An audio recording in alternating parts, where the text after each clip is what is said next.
Vamos iniciar agora o bônus 2, falando de alguns aspectos relevantes das licitações em PPPs. Daremos destaque a algumas questões trazidas pela Lei 14.133, que é a nova Lei de Licitações e Contratos Administrativos. Quando eu penso, por exemplo, no marco legal de PPPs do Estado de São Paulo, eu tenho diversas fases até chegar ao momento da licitação. E todas essas fases, elas têm particularidades, estudos, autoridades competentes que vão intervir, né?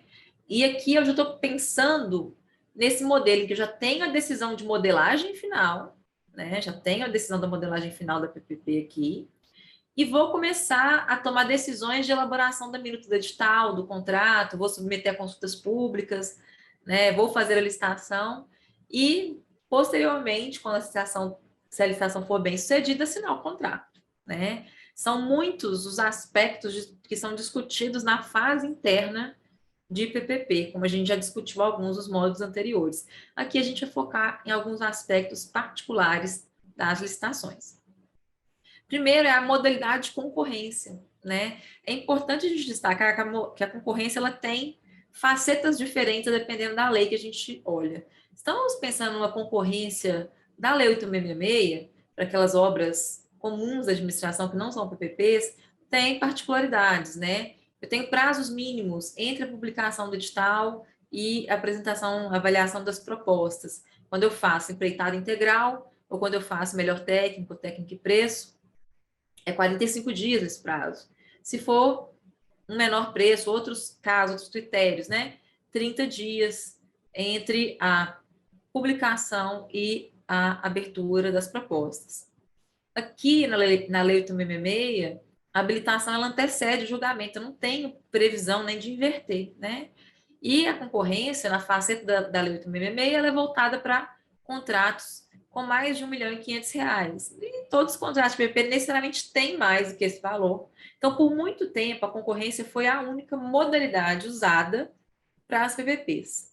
A própria lei de PPP deu uma modificação nesse regime de concorrência, né? Aqui, por exemplo, eu tenho critérios de julgamento mais restritos, que a gente viu. Eu permito a inversão de fases, então eu posso fazer primeiro a avaliação da proposta para depois avaliar a habilitação. E, ao invés de ter só um módulo de disputa fechado, aqui eu posso ter lances em viva voz, né? Esses lances em viva voz, eles são oferecidos de forma, em uma ordem inversa em relação à classificação das propostas escritas que foram entregues. É vedado ao edital limitar a quantidade de lances, né? A própria lei das PPPs veda que se faça essa limitação. O edital também poderá restringir a apresentação de lances quando a proposta escrita for no máximo de 20% maior do que o valor da melhor proposta, né? Então, nesses casos, eu vou ter uma restrição de lances que a própria lei indica. Se eu penso o modelo de concorrência que está na nova lei de licitações, ela não está mais presa a essas questões de valor, né? Ela é um critério, uma modalidade de licitação supletiva que a gente brinca, né? Que na lei geral de licitações nova, o pregão ele tem uma predominância, né? E a concorrência ela serve, por exemplo, como a modalidade para bens e serviços especiais, né? Que não são aqueles bens e serviços comuns do pregão. Ou, quando eu trato de engenharia, eu posso fazer também, né, bens e serviços comuns ou especiais de engenharia.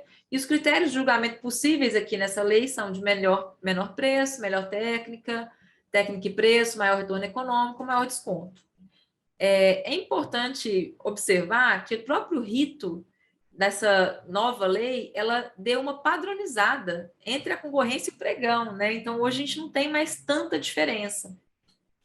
Quando eu penso em prazo, o importante aqui são características mais voltadas ou ao tipo de objeto ou ao critério de julgamento, né?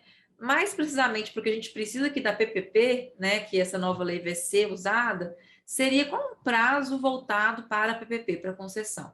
A gente não tem um prazo específico para a concessão, né? O que a lei coloca aqui de serviços em obras varia de 10 a 60 dias úteis, né? 10 dias úteis para aqueles casos que eu tenho critério de julgamento menor preço ou maior desconto. Quando eu tenho serviços comuns de engenharia, né? 25 dias úteis, quando for um critério de julgamento menor preço ou maior desconto, quando eu tenho serviços especiais e obras e serviços especiais de engenharia, que são aqueles que não estão enquadrados lá na cláusula de bem e serviço comum, né, do pregão, ou seja, não é algo que tem homogeneização, que não é definido por critérios objetivos do mercado. 60 dias para os casos de contratação integrada e 35 dias úteis quando for contratação integrada, semi-integrada ou nas hipóteses não abrangidas pelo caso acima.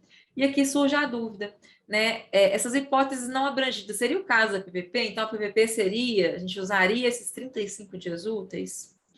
Ou, se eu dou uma PPP que é voltada para critérios próximos de menor preço, né? Ou de maior desconto, será que eu vou usar os 25 dias úteis? Na minha opinião, o que é seguro e confortável é usar os 35 dias úteis, porque essa é a regra supletiva que a própria lei traz, né? Então, eu entendo que esses 35 dias úteis são um prazo aplicado às PPPs.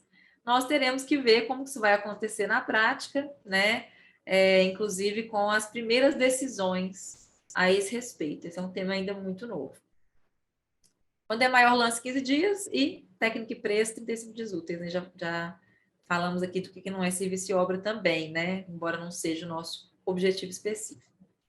O rito comum da nova lei de licitações para concorrência já aparece com as possibilidades que a lei 8.666 não previa e que a lei de PPP trouxe. Ou seja, aqui eu posso fazer a fase de proposta antes da habilitação, aliás, essa aqui é a regra, né? Então, o que já podia se fazer na PPP agora, em qualquer tipo de concorrência, vai ser possível também, né?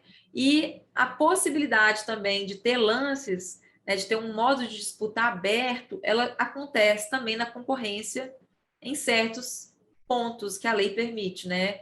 Em certos critérios que a lei permite assim seja. Então, eu tenho uma aproximação hoje da concorrência que vemos na PPP com a concorrência da nova lei de licitações e contratos. Então, aquela diferença que existia entre a concorrência de PPP e a concorrência da lei 8.666 vai ficar no passado, tão logo a lei 8.666 seja revogada. Vai acontecer em 2023 apenas.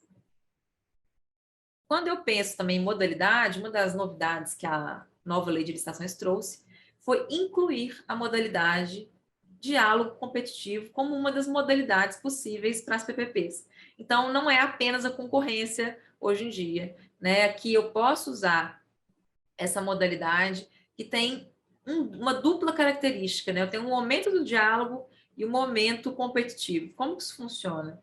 Primeiro, se publica o edital com os critérios objetivos para a seleção prévia daqueles que vão dialogar, daqueles que têm condição de contribuir com a administração pública para que ela entenda melhor as alternativas que são capazes de atender às suas necessidades. Então, aqui a gente usa essa modalidade para quando há uma assimetria de informação entre o que o mercado domina e o que a administração entende das soluções que existem para aquele objeto. A administração ela diagnostica a sua necessidade, mas ela não tem uma boa percepção de quais que são as alternativas, os mecanismos contratuais melhores, mais adequados para satisfazer essa pretensão contratual.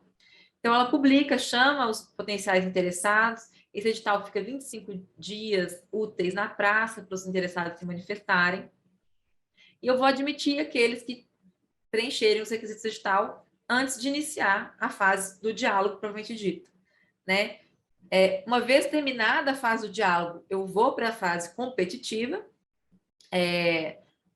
O envio da proposta ela acontece até no prazo de 60 dias úteis após o início dessa fase competitiva, e aí sim eu vou escolher a melhor proposta, considerando tudo isso, todo esse rito, né? Inclusive que esse diálogo foi voltado para selecionar a solução pela qual se faz a proposta. É importante dizer que o edital da manifestação de interesse inicial, ele tem que identificar com precisão as necessidades da administração pública e quais são os critérios dessa pré-seleção. A lei não traz. O diálogo, ele permite que seja feito em sigilo com os interessados, né, isoladamente, com uma divulgação que é posterior. Esses diálogos são, inclusive, gravados, né, para permitir essa divulgação posterior, eu posso ter fases sucessivas de diálogo e, inclusive, eu posso ir reduzindo as alternativas possíveis conforme eu vou dialogando e chegando a conclusões, né? E a fase competitiva, ela está restrita àqueles participantes do diálogo. Isso aqui é uma diferença muito grande que a gente tem, por exemplo, com procedimentos auxiliares como a PMI. Aqui, necessariamente, vou fazer a competição com aqueles que colaboraram com a administração, uma forma de incentivar aqueles que têm uma expertise a efetivamente colaborar com a administração pública e partilhar, eventualmente, esse conhecimento.